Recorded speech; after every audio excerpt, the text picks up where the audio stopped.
Cette dernière année, j'ai voyagé en Thaïlande, en République Dominicaine, à Bali et aux Émirats Arabes Unis, et tout ça en gérant mon business et en gagnant mon argent depuis n'importe où dans le monde. C'est exactement la définition du digital nomade. Dans cette vidéo, je vais vous expliquer comment est-ce que vous pouvez gagner de l'argent tout en étant libre géographiquement. Donc, on est parti. Avant de commencer, on va regarder ensemble la définition pour qu'on soit tous d'accord sur ce que définit un digital nomade. Un digital nomade, c'est des travailleurs qui adoptent un mode de vie dans lequel ils voyagent fréquemment tout en travaillant à distance grâce à un métier qui nécessite uniquement un ordinateur et une bonne connexion Wi-Fi. Bon, tu vas avoir plusieurs options pour ça. Tu peux être soit employé, soit tu peux être entrepreneur. Mais pas tous les entrepreneurs peuvent être digital nomades et pas tous les employés. On va faire un petit peu le tri. Si on se fait un tableau juste ici, on va avoir les employés, les entrepreneurs et ensuite dans les lignes, on va avoir physique et nomade.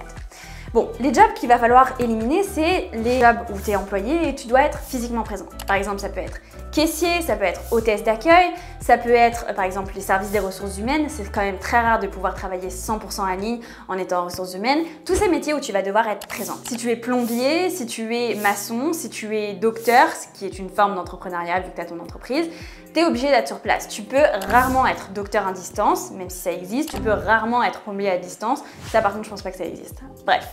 Et on va avoir les deux autres options. Soit tu vas pouvoir être employé par une entreprise, donc maintenant il y a des entreprises comme par exemple Airbnb qui proposent des jobs qui sont 100% remote. Et tu vas aussi avoir une option entrepreneuriale de freelancer comme par exemple faire du montage, faire du copywriting, etc.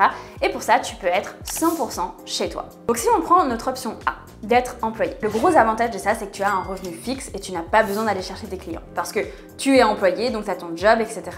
Mais il y a plusieurs désavantages à ça. Le premier, selon moi, c'est que tu peux être limité au niveau des horaires. Il y a beaucoup d'entreprises qui disent « Ok, tu peux travailler depuis où tu veux, mais de 8h à 18h, tu dois travailler. Tu peux pas travailler genre à 4h du matin. » Sauf que si tu décides de partir à l'étranger, ça peut vite être limité.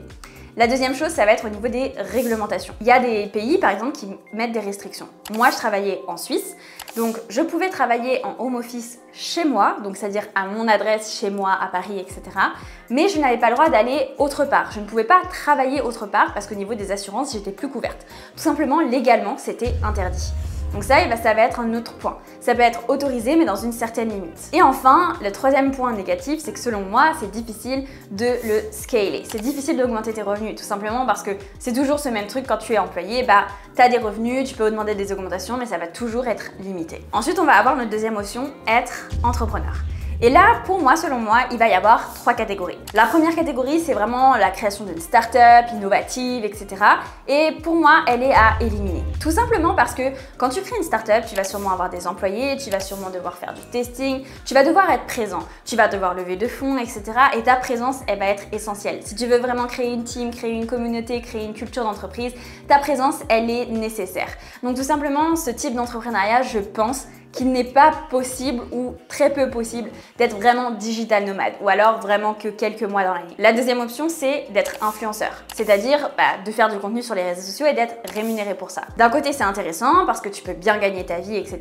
Et même parfois, il y a certains influenceurs qui travaillent très peu parce que tout ce qu'ils filment, c'est juste leur quotidien, etc. Donc ça peut être intéressant et ça peut offrir beaucoup de liberté. Mais je vois un inconvénient à ça, c'est que ça prend du temps. C'est-à-dire que si maintenant tu décides de gagner ta vie en étant influenceur, ça peut prendre 1 an, 2 ans, 3 ans avant que véritablement tu gagnes ta vie grâce aux réseaux sociaux. Tout simplement parce qu'il faut créer une communauté avant que les marques viennent vers toi, il faut que les marques aient confiance, il faut que ta communauté ait confiance en toi, etc. Et tout ça, ça prend du temps. Donc c'est possible, mais en tout cas, ce ne sera pas possible pour toi avant 2-3 ans. Et enfin, notre inconvénient, c'est que il faut te montrer. Donc si tu n'as pas envie de te montrer, déjà, c'est pas une option à prendre. Et enfin, la dernière option, ça va être l'option freelance. Et pour moi, c'est la meilleure option ici. Tout simplement parce que tu peux commencer dès maintenant, même en étant employé, parce que oui, ça c'est très important, disclaimer. Il ne faut pas penser que du jour au lendemain, il faut tout plaquer pour vivre sa best life, aller travailler en Thaïlande, à Bali, etc. Non. Tu gardes ton job, tu commences ton autre activité et au fur et à mesure que ça grandit, tes revenus, tu les mets de côté pour justement quand tu vas être indépendant, etc. Et tu développes ton activité pour qu'après, elle puisse remplacer complètement ton salaire actuel. Bref. revenons sur ce que je disais. Donc là, le freelance, tu vas pouvoir commencer dès maintenant. Ce qui est intéressant, c'est que tu peux aussi débuter avec des compétences que tu as déjà ou des compétences que tu vas développer, etc. Via des formations que tu vas pouvoir faire en ligne. Je pense par exemple moi, il y a une personne, c'est d'ailleurs l'une d'entre vous, que j'ai embauchée pour pouvoir faire mes corrections orthographiques, etc. sur les différents contenus que je pouvais créer. Et donc elle, c'est tout simplement, elle est douée là-dedans, donc elle m'a proposé ses services et moi je la prends en tant que freelance. Et elle fait ça 100% depuis chez elle, ou enfin peu importe où elle est en fait. Et moi ça ne change rien. Pareil, mon monteur, toutes ces personnes-là, en fait, elles ont appris certaines compétences, elles se sont formées elles-mêmes sur YouTube, etc. Elles ont aussi une certaine qualité dans ces différents domaines qu'elles ont développées et donc grâce à ça, elles peuvent offrir leurs services. Ce qui est intéressant, c'est que tu peux trouver des clients quand même assez facilement. Maintenant, avec les réseaux sociaux, il y a énormément de métiers qui se sont développés. Moi, j'emploie beaucoup de freelancers pour pouvoir faire différentes tâches dans un business. Ça me permet de pas non plus avoir un employé et juste prendre des freelancers pour certaines tâches spécifiques dans mon business qui ne demandent pas forcément 35 heures, 40 heures par semaine, mais qui demandent genre quelques heures et moi j'ai besoin d'eux et eux, ça leur fait du taf. Et donc ça va être très intéressant. Tu vas pouvoir développer une compétence. Cette compétence, tu la développes via une formation, via des chaînes YouTube, etc. Et ensuite, tu vas aller prospecter tes clients. Pour trouver les clients, voici ce que je vous invite à faire. Vous allez pouvoir contacter par exemple des créateurs de contenu ou des entreprises, etc. par email. Et la meilleure chose à faire, c'est de montrer ce dont vous êtes capable. La plupart des gens reçoivent les emails. S'ils ne vous répondent pas, c'est juste qu'ils en reçoivent énormément. Moi, j'en reçois énormément de freelancers. Mais mes freelancers, il y en a beaucoup, je les ai trouvés dans mes emails. Mais ce qui les a différenciés des autres personnes, c'est qu'ils m'ont montré ce dont ils étaient capables. Ils m'ont dit, regarde, tiens, je te prends ta miniature, voilà ce que je ferai avec ta miniature. Ok, là je me dis, ok, il sait faire mieux que moi, il a des compétences, on y va. Je te fais un montage, voici ce que j'ai fait comme montage, je te fais du copywriting, voici ce que je te fais comme copywriting, etc. Voici mes propositions. De cette manière-là, ils se sont démarqués. Et donc, si tu veux vraiment pouvoir trouver des clients, il va falloir que tu contactes les personnes par mail.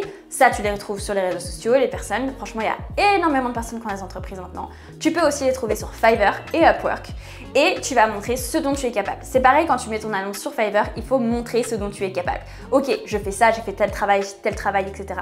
C'est ça qui va faire que les gens vont venir vers toi. Ils vont voir tes compétences et tes qualités. Donc c'est très important. Même très important de faire un travail qui n'est pas forcément pour un client. Tu fais des travaux prototypes, des travaux tests. Et en fait, les personnes vont se dire, ok, c'est quali, c'est beau, je le veux, tu vois. Donc ça va être très important de faire ça pour aller démarcher vos clients. Et ce qui est très bien, c'est que vous allez avoir votre premier client. Une fois que vous allez avoir votre premier client, vous demandez un témoignage, etc. Ça va vous permettre d'avoir une certaine validation de la part de votre client de vos compétences. Et donc, ça va vous permettre d'avoir d'autres clients au fur et à mesure. Parfois, vous pouvez avoir des clients que vous allez prendre tous les mois, régulièrement. Parfois, c'est que de temps en temps. Mais de cette manière-là, vous allez pouvoir vraiment faire grandir votre base et donc avoir de plus en plus de clients et donc vivre de mieux en mieux et pouvoir devenir digital nomade. Je vous mets une petite vidéo juste ici de 10 différents petits jobs que vous pouvez faire 100% en ligne et notamment en freelance si vous souhaitez devenir digital nomade. Voilà, c'est tout pour moi. J'espère que cette vidéo vous aura plu et surtout vous aura aidé sur votre chemin entrepreneurial afin de vivre la belle vie et de pouvoir travailler au bord de la mer, même si tout le monde sait que personne ne travaille sur un transat parce qu'il fait beaucoup trop chaud et que c'est désagréable d'avoir du sable sur son clavier d'ordinateur. Mais ça fait toujours rêver, même si vous serez à la table juste un peu plus loin, à l'ombre, mais vous aurez quand même une noix de coco et ça fait plaisir. Bref, on se retrouve lundi prochain pour un épisode de podcast et merci à vous d'avoir regardé cette vidéo jusqu'ici. Ciao!